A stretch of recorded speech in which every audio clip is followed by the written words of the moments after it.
Hello, everyone, and welcome to hockeyprospects.com YouTube channel. I'm Jérôme Bérubé, and I'm joined by, as always, Brad Allen. And Brad, we have a new team that we're going to take a look at their prospect pool today, the Chicago Blackhawks.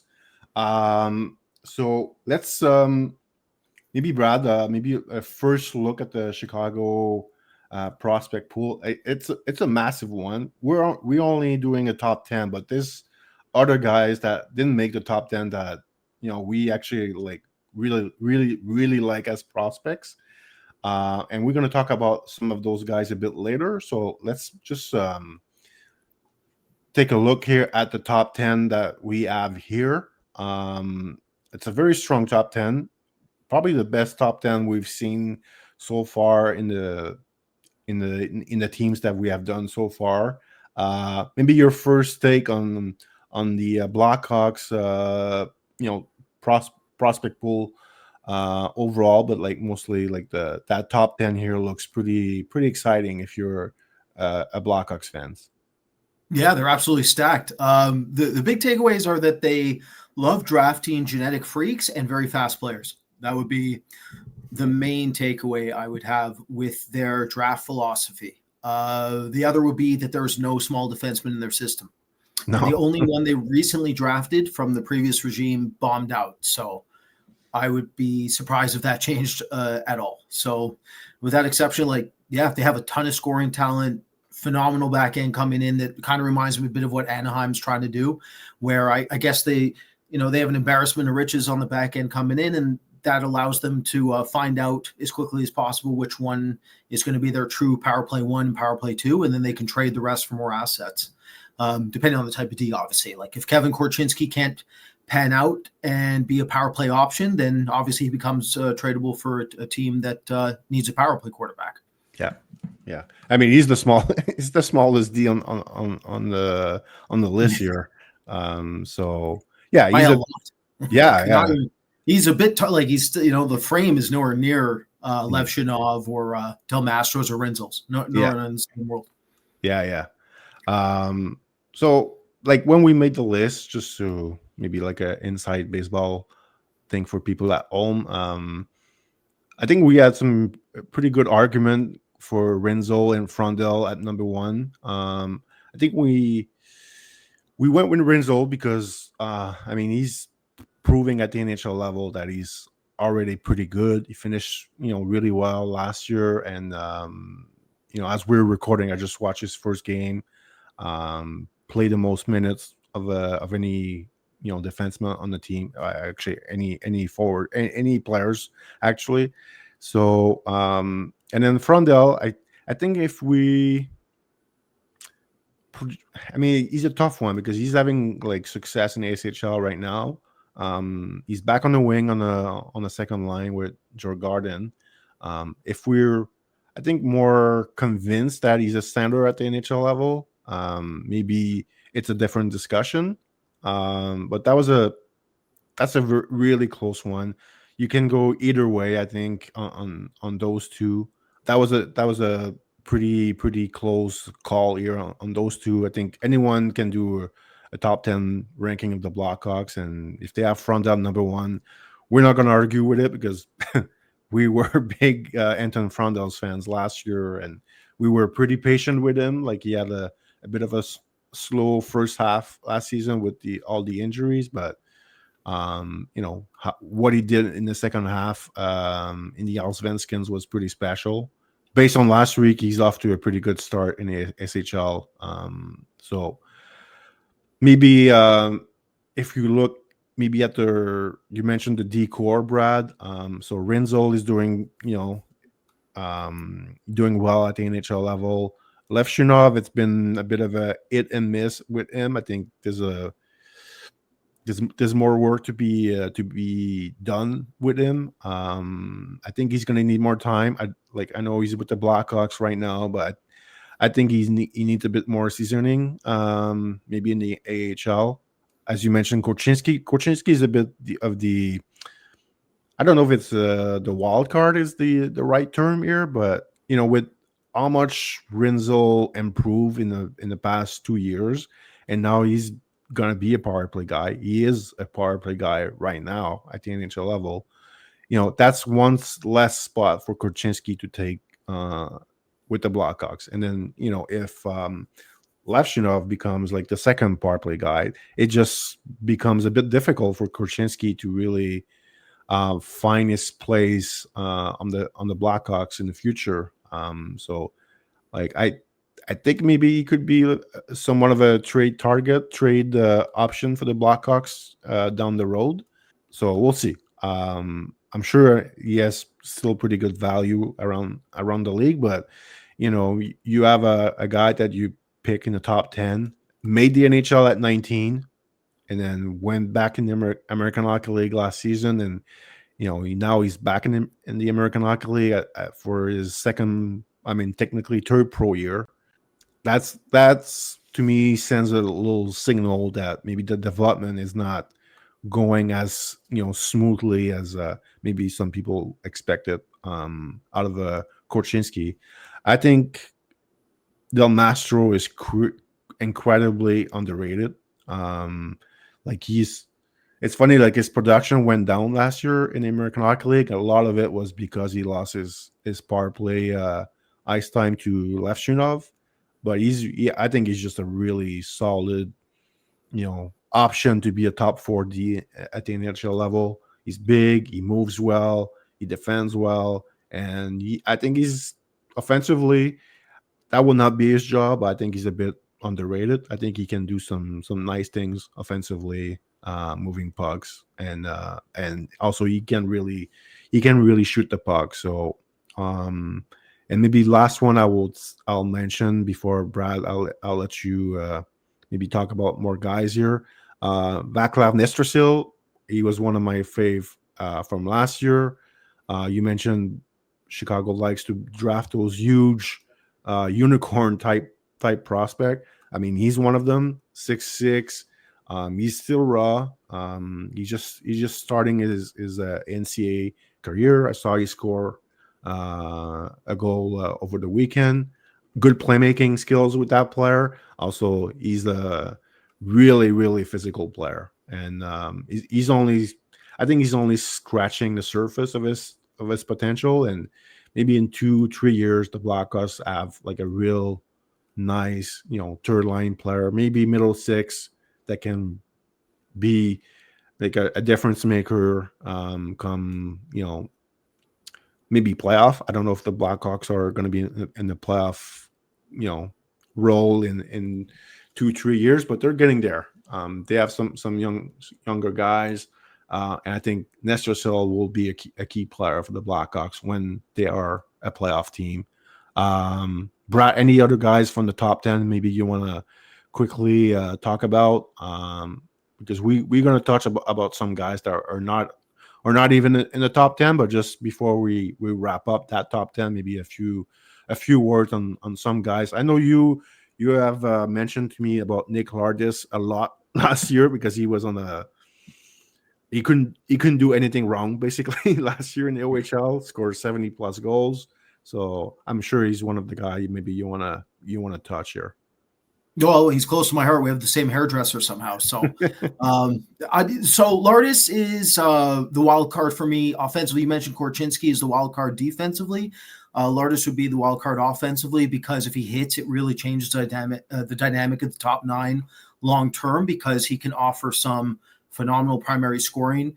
Obviously, a bit more raw. Not a big kid and needs a ton of work when it comes to understanding the defensive side of the game and having a secondary component to him. So he's not just a scorer. But the way he scores goals, how would he have 75 goals total last season with the playoffs included? Something like that. It was ridiculous. Yeah. It was absolutely ridiculous how many goals he scored. So very interesting prospect long term. I feel like Chicago's development staff does a very good job of helping their prospects physically develop, which is like one of the massive hurdles for him. So that helps. So a couple other things. So I know for some of you, Rinzo might be too high. The reason we have him 1 is twofold. The first is that his development curve is absolutely ballistic. If you saw him when we did in high school, you would never believe he's this far advanced. Like mad testament to the kid. I've talked to the director of scouting in Chicago about his development. I remember when he first got to college, he mentioned to me that the kid is an absolute physical specimen, and his family are a bunch of physical specimens that know how to get each other in ludicrous shape. So it's one of those situations where he's surrounded by people that could really help his fill in his toolkit for him, and that's what's happened. Like the kid's a specimen, looks like Omega Red on the ice. So it's one of those situations where that plays a factor for us. The other is that he is that looking like that number one coveted defenseman. If Frondell ends up a winger, there's plus value there because of the position. So those are two primary reasons. Frondell, we still don't know if he's actually going to end up a center in the NHL.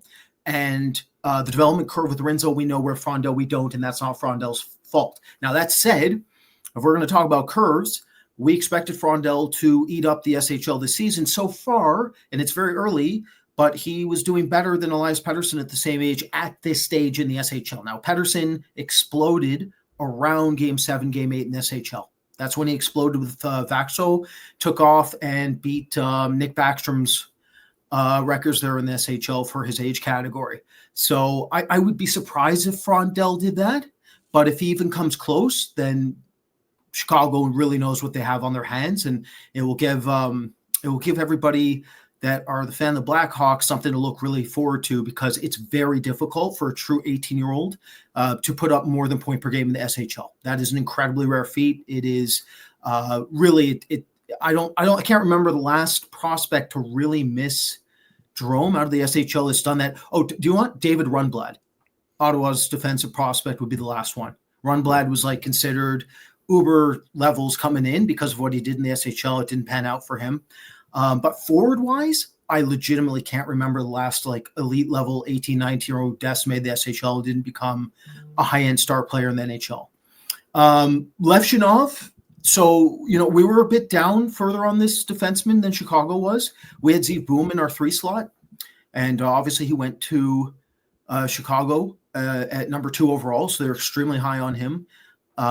Where we had him 10th. So, we like this prospect, but I'll say this. I really, really thought that he should have stayed back one more year for college. I think they rushed him to the AHL. And don't get me wrong, I get it, because this is a prospect we had watched in Belarus Vishaya in his -2 season. So we had a pretty good idea of what he looked like. One thing about this kid was he was basically like a Mike Tyson. Like, he was completely physically developed at 15. It's super rare. Weird to look at. I always felt like he has stagnated offensively since then. I remember when he was 15, I thought he was going to end up a big version of Kel McCarr. Yeah, I thought he was actually going to be unstoppable. Like, I could not believe what I was watching in that league at that time. But he honestly kind of his ceiling capped a bit earlier than I expected offensively in college. And so, yeah, I really thought that they should have kept him back, but they didn't. They continued to accelerate him. And we'll see. I mean, we'll see what happens here. It could end up a Korchinski situation where he was rushed. Korchinski was rushed. They had to pull him back, put him back in the AHL. I'm a bit worried that might happen to Levshunov as well, because with Levshunov, it's not a physical issue. It never has been. The kid ate his own umbilical cord coming out of the womb. That's not his issue. The issue is that his processing rates are nowhere near at the level of, say, like Zeev Boom, who was drafted after him. So it's one of those things where Zeev coming in, I expect him to just take off and look the part for Minnesota, where with Levshunov, because the processing rates are lagging a bit, I would have wanted to give him more time so that he could try to adapt better to the pace of play. he was. I just want to mention, like, even in his draft year in college, and one reason we were a bit concerned about him, first, he reached his highest level a bit too soon, like you mentioned, Brad. Like, and the second thing was very inconsistent in his draft year. Like, you had games where he was not physical at all, and then you watch other games where he looks like the second coming of Scott Stevens. And then offensively, some games he looks pretty good, and other games he looks very passive. So all of this put together, it was a bit of a concern for us that he went that high in the draft, and now we're 2 years after that draft. Looks like we possibly were right about this one. You mentioned also how Chicago love drafting fast player. I mean, Oliver Moore and Nick Lardis back to back on our list. Yeah, Moore's fast. Moore's yeah. really fast. Yeah. I mean, so I'm sure for some of you looking at this, you're like, Moore's way too low. We would disagree, and we always have. We've never been that high on this prospect relative to most of the industry. He just doesn't process his adaptive processing, so his ability to adapt in real time with the puck at full speed is just not that good. It never really has been.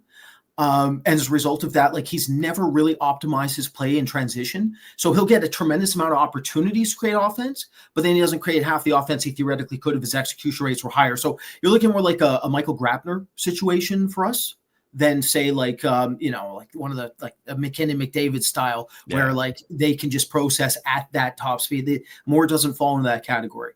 That said, he's still useful. He still has ridiculous speed. He still is dangerous off a rush. He can still pass a puck, and he'll play. Like, I can't imagine a world where he doesn't play. He brings a lot of energy, and the skating is world class. So, he'll be very dangerous. If they can turn him into like a penalty kill specialist, Jerome, keep him in the top 9, that could be extremely useful. Every time I see a really fast player, I'm like, I think of Paul Byron.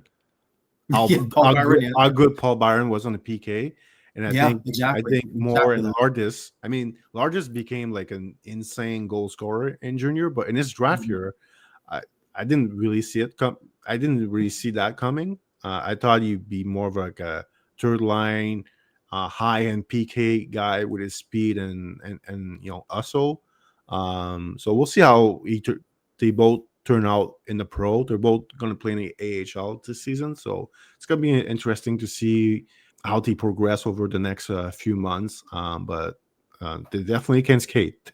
That's not no issue about skating with those two. They might be two of the the best skating prospect on the planet. Basically, they can really go. Absolutely. Well, the big difference I would say between them, Jerome, would be their ability to play the flank on a power play. Lardis is the more dangerous option. Yeah. Lardis has that one-time option that Moore doesn't have at the same level.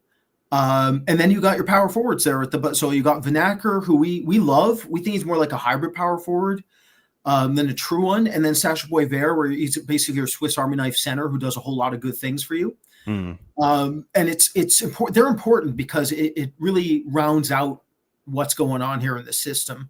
Vanacker, I thought, looked pretty good when he came back from his injury. Numbers didn't pop, but I thought there was some performances that he was very good in when I was watching him when we were scouting Jake O'Brien there, where he like his on ice product didn't reflect the stat line type of thing. Like he had a lot better impact than the numbers would have suggested.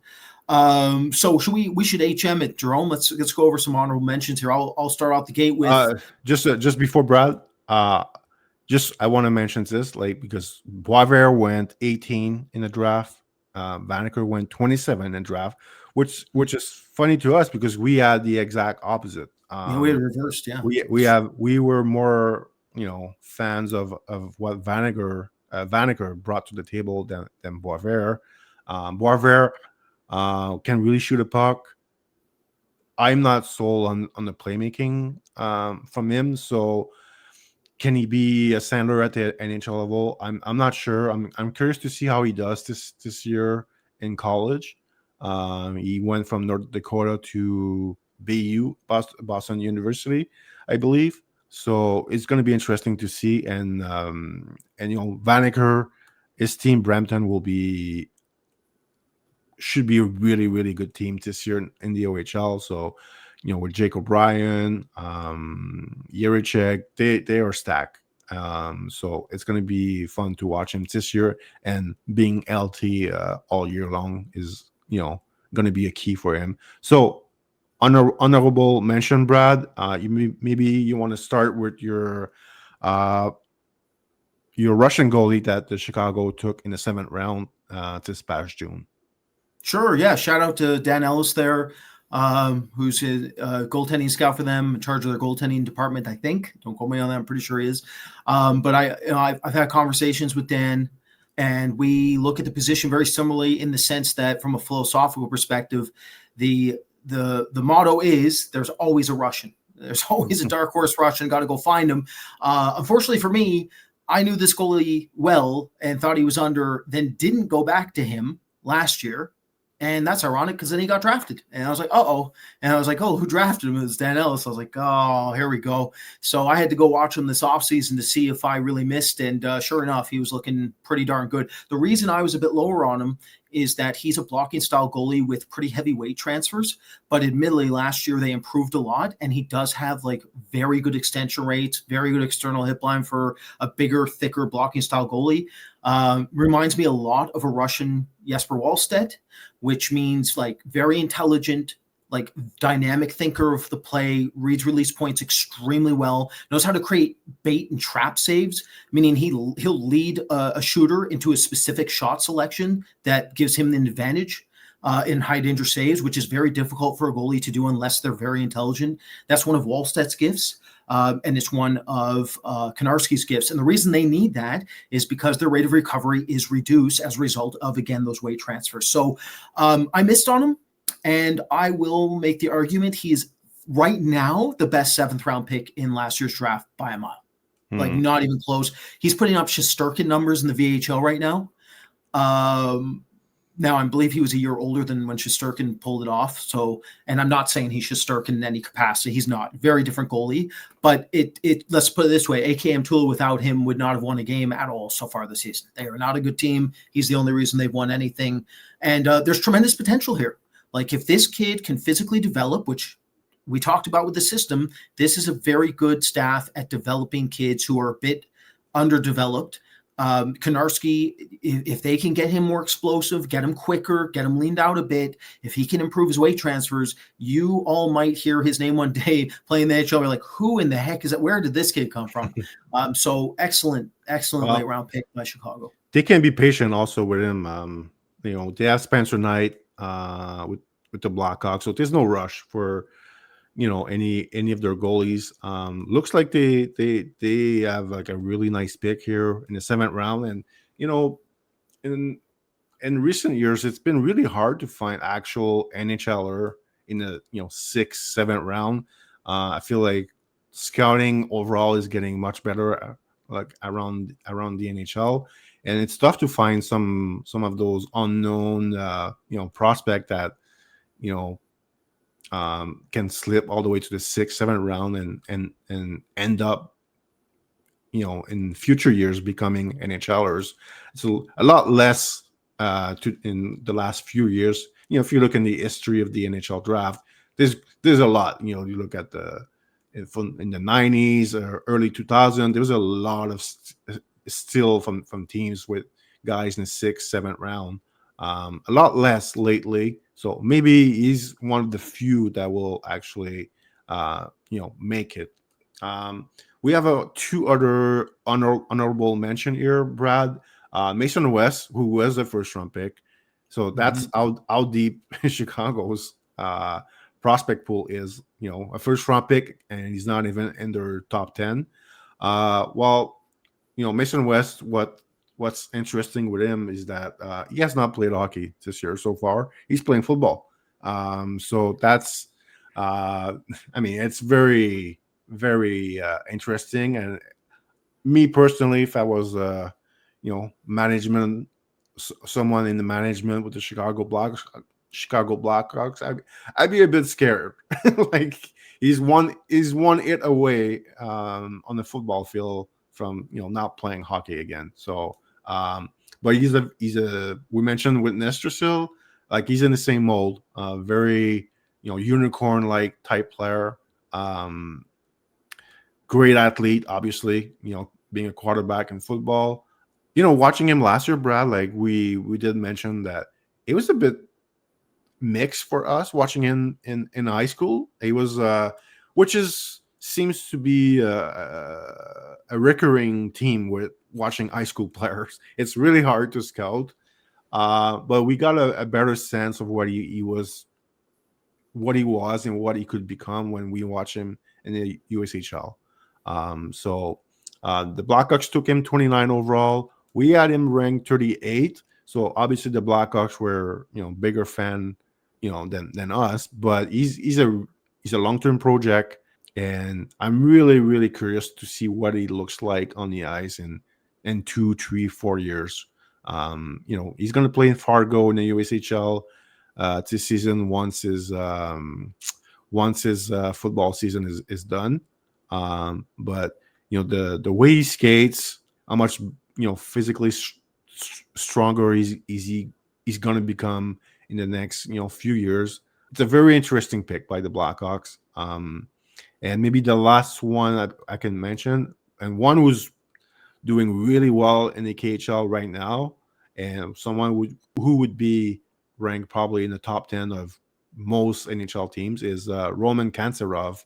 I remember when he was drafted, he's a smaller guy and he's not like the fastest skater. And I remember we knew Chicago loved drafting fast player, and I didn't think his skating was all that awesome for a 5'9" player in his draft year.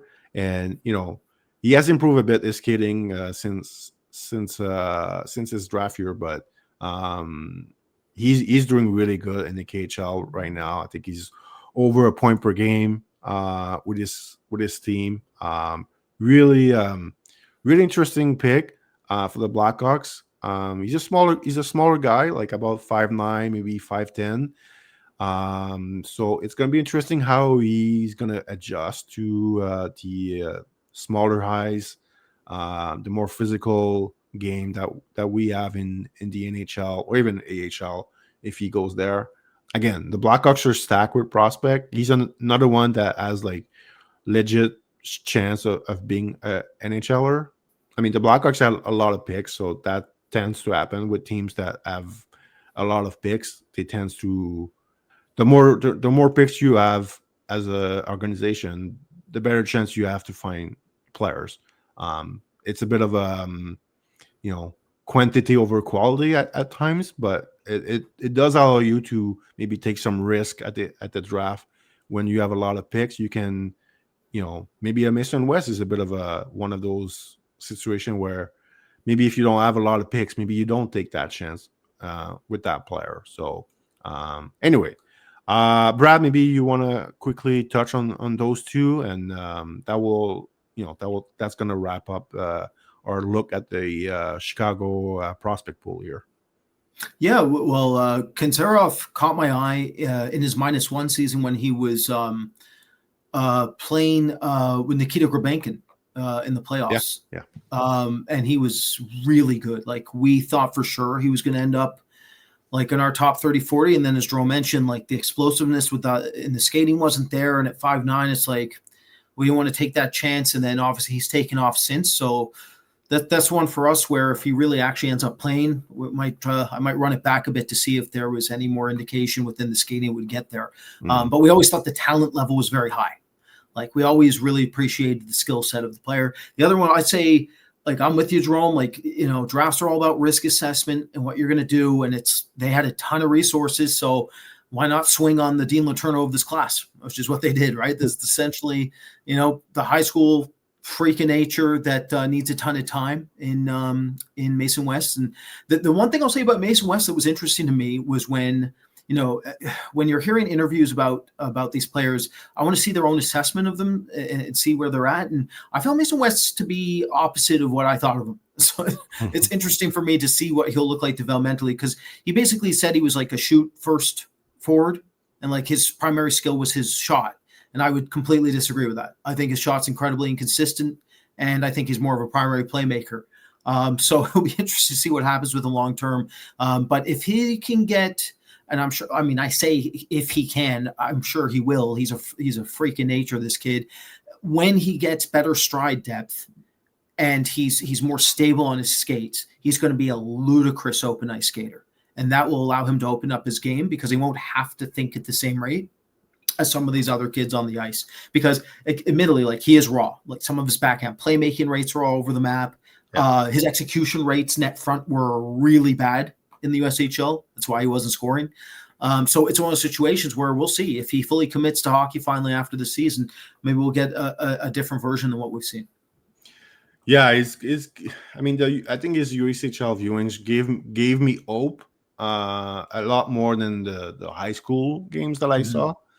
But still, a lot of work needs to happen. That's why we didn't rank him in the top 32. We were intrigued by the prospect and the potential that he is, but it was a bit too risky for us from what we saw in the USHL to put him, top 32. But obviously, we had him 38, so it's not like it was a crazy difference. I think Chicago fans will need to be patient with that one. It's gonna take a few years, a bit like what we mentioned with Dean Letourneau in the Boston video, where it's gonna take some time. You need to be patient with those 6'6", power forward. There's a lot of work that needs to happen for him to reach the NHL. So that's going to wrap up the Chicago Blackhawks, I guess, recap of their prospect pool and their top 10. Thanks, everyone, for watching, and stay tuned. We're going to have more video coming up on the YouTube channel. The next team that we're going to take a look is the Colorado Avalanche. So stay tuned and, subscribe to our channel, like our video. If you agree or disagree with us, don't be shy in the comments. Brad and I can actually, we might reply to some of those comments. So again, thanks for watching, and we'll see you guys soon for our next video. See everybody.